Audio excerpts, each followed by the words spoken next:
एका राज्यात फार मोठा सावकार होता. त्यावेळी त्याला कशाचीच कमतरता नव्हती. ना त्याला पैशाची कमतरता होती, ना त्याला प्रसिद्धीची कमतरता होती. एवढेच नाही, तर ते भगवान शंकराचे परम भक्त होते. त्या शहरात त्यांच्यापेक्षा मोठा भक्त क्वचितच असेल. त्यांचा व्यवसाय दूरवर पसरला होता. पैशाच्या बाबतीत त्याला कोणतीही अडचण नव्हती. त्याच्याकडे फक्त एका गोष्टीची कमतरता होती, ती म्हणजे मूल. आपण निपुत्रक आहोत, त्याला मुलगा नाही, याचं त्याला नेहमी दुःख असायचं. तो भगवान शिवाचा परम भक्त होता. त्यामुळे आपल्याला मुलगा होईल या आशेने तो दररोज शंकराच्या मंदिरात जाऊन दिवा लावायचा. एवढेच नाही, तर श्रावण महिन्यात ते श्रावण सोमवार व्रत करायचे आणि श्रावण सोमवार व्रताची कथा देखील सांगायचे. शिवजी आणि पार्वतीजी दोघेही सावकाराकडे वरून बघत होते. सावकाराची अवस्था पार्वतीजींना बघवली नाही आणि त्या शिवजींना म्हणाल्या की हे भगवान, हा सावकार तुमचा एवढा मोठा भक्त आहे आणि तुम्ही असताना हा अत्यंत दुःखी आहे, त्यामुळे तुम्ही त्याला मदत करावी. तेव्हा शिवजी पार्वतीजींना हसतात आणि म्हणतात की तुमचे म्हणणे बरोबर आहे, पण सावकार दुःखी आहे कारण तो निपुत्रिक आहे. तर या विषयावर पार्वतीजी शिवजींना म्हणतात, जर तो निपुत्रिक आहे तर तुम्ही त्याला पुत्रप्राप्तीचे वरदान का देत नाही? शेवटी तो तुमचा इतका मोठा भक्त आहे. पार्वतीजींचे हे बोलणे ऐकून शिवजी पार्वतीजींना म्हणतात, मी सावकाराला पुत्रप्राप्तीचे वरदान द्यावे, पण त्यांच्या आयुष्यात पुत्रप्राप्तीची शक्यता नाही. जर मी हे वरदान दिले तर त्यांचा मुलगा 16 वर्षापर्यंत जगू शकेल, त्यानंतर त्याचा मृत्यू होईल. शिवजींनी हे सांगूनही पार्वतीजी राजी होत नाहीत आणि शिवजींना विनंती करतात की सावकाराला पुत्रप्राप्तीचे वरदान द्यावे. पार्वतीजींनी आग्रह धरला आणि शिवजींना वारंवार विनंती केल्यावर शेवटी शिवजींना पार्वतीजींचे म्हणणे ऐकावे लागले आणि त्यांनी सावकाराला मुलगा होण्याचे वरदान दिले. परंतु त्यांनी हे देखील सांगितले की मुलगा फक्त 16 वर्षांचा होईल आणि त्यानंतर तो अचानक मरण पावेल. कारण सावकाराला आधीच माहीत होते की आपला मुलगा 16 वर्षांपेक्षा जास्त जगणार नाही, म्हणून तो या वरदानाबद्दल आनंदी किंवा दुःखीही नव्हता. अशा प्रकारे शिवाची पूजा करून तो घरी गेला आणि त्यानंतर भगवान शिवाच्या वरदानाने त्यांची पत्नी गर्भवती झाली आणि 9 महिन्यांनंतर तिला मुलगा झाला. गावात आनंदाचे वातावरण होते. सावकाराच्या मुलाचा वाढदिवस गावात एखाद्या सणासारखा साजरा केला गेला. परंतु सावकाराने कोणालाही सांगितले नव्हते की आपला मुलगा फक्त 16 वर्षांचा होईपर्यंतच जगेल. सावकाराचा मुलगा 11 वर्षाचा झाल्यावर त्याच्या आईला त्या मुलाच्या लग्नाची काळजी वाटत होती, म्हणून तिने सावकाराशी याबद्दल बोलणे केले. तेव्हा सावकाराने सांगितले की आता आपण आपल्या मुलाला काशीला शिक्षणासाठी पाठवू.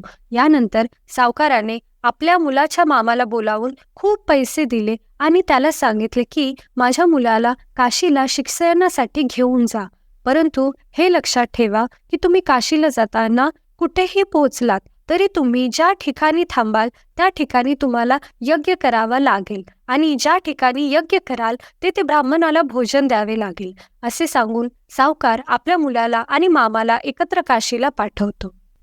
त्याच प्रकारे मामा आणि भाचा दोघेही काशीला जात असताना ते जेथे थांबतील तिथे ते यज्ञ करायचे आणि त्यानंतर ब्राह्मणांना भोजन द्यायचे आणि दान करायचे आणि त्याच मार्गाने पुढच्या प्रवासाला निघायचे. एके दिवशी असे घडले की ते ज्या शहरात पोचले तेथे एक राजा आपल्या राजकन्येचे लग्न करत होता. पण ज्याच्याशी त्या राजकन्येचा विवाह होत होता तो एका डोळ्याने आंधळा आणि एका कानाने बहिरा होता. आणि सर्वात मोठी गोष्ट म्हणजे राजा आणि राजकुमारी दोघांनाही याची बिलकुल माहिती नव्हती. म्हणजेच तो फसून राजाच्या मुलीशी लग्न करत होता. पण अडचण अशी होती की जेव्हा नवरा मंडपात बसेल तेव्हा राजकन्याला हे सर्व सत्य कळेल. पण नंतर सावकाराचा मुलगा तिथे पोहोचतो तेव्हा त्या नवरदेवाच्या वडिलांना एक कल्पना सुचते की या मुलाला माझ्या मुलाच्या जागी लग्न मंडपात बसण्यासाठी राजी का करू नये आणि यानंतर घरी जायची वेळ आल्यावर मी माझ्या मुलाला घरी पाठवून देईल. त्यामुळे तो तेच करतो. त्या मुलाच्या मामाला पैशाचे प्रलोभन देतो व मुलाचा मामा त्या लोभाला बळी पडतो आणि दुसऱ्या बाजूला सावकाराचा मुलगा लग्न मंडपात बसतो. पण सावकाराचा मुलगा खूप प्रामाणिक असतो. लग्नाचा सोहळा पार पडल्यानंतर तो लगेचच मुलीच्या ओढणीवर लिहितो की तुझं माझ्याशी लग्न झालं आहे आणि जो तुझ्यासोबत वर म्हणून घरी जात आहे तो आंधळा आणि मूकबधीर आहे. ओढणीवर हे लिहिल्यानंतर सावकाराचा मुलगा आपल्या मामासोबत काशीच्या दिशेने प्रवास करू लागतो. राजकन्येने सावकाराच्या मुलाने तिच्या ओढणीवर लिहिलेले हे शब्द पाहिले. त्यानंतर तिला समजले की आपली फसवणूक झाली आहे. तेव्हा तिने त्या आंधळ्या बहिऱ्या माणसासोबत जाण्यास नकार दिला. त्यानंतर राजाला जेव्हा ही गोष्ट कळली तेव्हा त्याने वरातीला परत पाठवले आणि दुसऱ्या बाजूला मामा पुतणे दोघेही काशीला पोहोचले. त्यानंतर एक दिवस जेव्हा सावकाराचा मुलगा काशीला पोहोचल्यानंतर 16 वर्षांचा झाला होता, त्यावेळी तो काशीमध्ये यज्ञ करत होता. अनेक ब्राह्मण यज्ञासाठी आणि भोजनासाठी आले होते, पण खूप उशीर झाला तरीही सावकाराचा मुलगा मंडपातून बाहेर आला नाही. तेव्हा त्याच्या मामाला त्याची काळजी वाटू लागली. त्यांनी मंडपात जाऊन पाहिलं तर त्यांना दिसलं की त्यांचा भाचा म्हणजे सावकाराचा मुलगा जमिनीवर बेशुद्ध पडला होता. त्याच्या आत्म्याने शरीर सोडले आहे हे बघून तो खूप दुःखी झाला, अस्वस्थही झाला. पण त्यावेळेस त्याला वाटले की आता आपल्या रडण्यामुळे पूर्ण गोंधळ होईल. बाहेर ब्राह्मण आले आहेत म्हणून त्याने प्रथम यज्ञ केला, ब्राह्मणांना जेवू घातले आणि मग जमिनीवर बेशुद्ध पडलेल्या सावकाराच्या मुलाकडे गेला आणि खूप रडला. जेव्हा सावकाराचा मुलगा जमिनीवर पडला होता आणि त्याचे मामा शेजारी बसून रडत होते, त्याच वेळी शिवजी आणि पार्वतीजी बाजूने बाहेर भ्रमण करत होते. तेव्हा ते त्या मुलाचे मामा तिथे रडताना पाहतात. तेव्हा पार्वतीजी शिवजींना विचारतात की हे भगवान, हा कोण आहे जो बेशुद्ध पडलेला आहे, ज्याच्या स्मरणात ही दुसरी व्यक्ती मोठ्याने रडत आहे. तेव्हा शिवजी पार्वतीजींना सांगतात की हा तोच मुलगा आहे जे मी सावकाराने वरदान दिले होते आणि मी सांगितले होते की या मुलाचे वय फक्त 16 वर्षे राहील, त्यानंतर तो मरेल. आज त्याला 16 वर्ष पूर्ण झाली असून त्याचा मृत्यू झाला आहे. हे ऐकून आणि जाणून घेतल्यावर माता पार्वती शिवजींना म्हणते की हे प्राणनाथ, पहा, हा पुत्र जमिनीवर कसा निर्जीव पडलेला आहे. मी त्याची आणि त्याच्या आई वडिलांची अवस्था बिलकुल पाहू शकत नाही. जर तुम्ही काही केले नाही तर ते रडतील, त्यांचे पालकही मरतील. त्यानंतर शिवजी म्हणतात की मी त्यांना 16 वर्षाच्या आयुष्याचे वरदान दिले होते. त्याचे वय पूर्ण झाले आहे. आता मी काहीही करू शकत नाही. त्यानंतर पार्वतीजी खूप आग्रह करतात, कृपया त्याला जिवंत करा. त्यानंतर शिवजी पार्वतीजींना सहमती देतात आणि त्या मुलाला पुन्हा जिवंत करतात. त्यानंतर तो अचानक शिवजींचे नाव घेऊन जागा होतो. हे पाहून त्याचे मामा आश्चर्यचकित आणि आनंदी होतात. तसेच सावकाराच्या मुलाने आनंदाने काशी येथे आपले शिक्षण पूर्ण केले.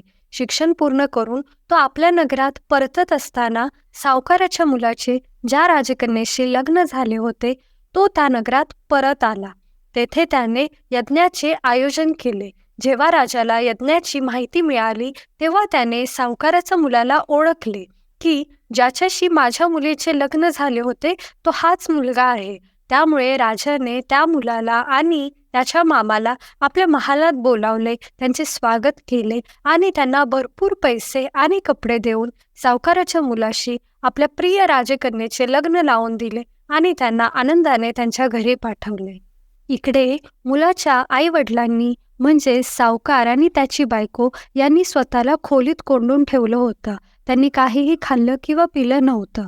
त्या लोकांनी शपथ घेतली होती की ते न खाता पिता आपल्या मुलाची वाट पाहतील आणि कोठूनही आपल्या मुलाच्या मृत्यूची बातमी त्यांना मिळाली तर ते दोघेही आपला जीव सोडतील. पण तसे झाले नाही. मामा भाचा शहरात पोहोचताच त्या मुलाच्या मामाने सावकार व त्याच्या पत्नीला निरोपाद्वारे बातमी दिली की आपण शहरात पोहोचलो आहोत, त्यांचा मुलगाही जिवंत आहे. त्यानंतर सावकार आणि त्यांची पत्नी वाड्याच्या दारात आले. तिथे त्यांना त्यांचा मुलगा जिवंत दिसला.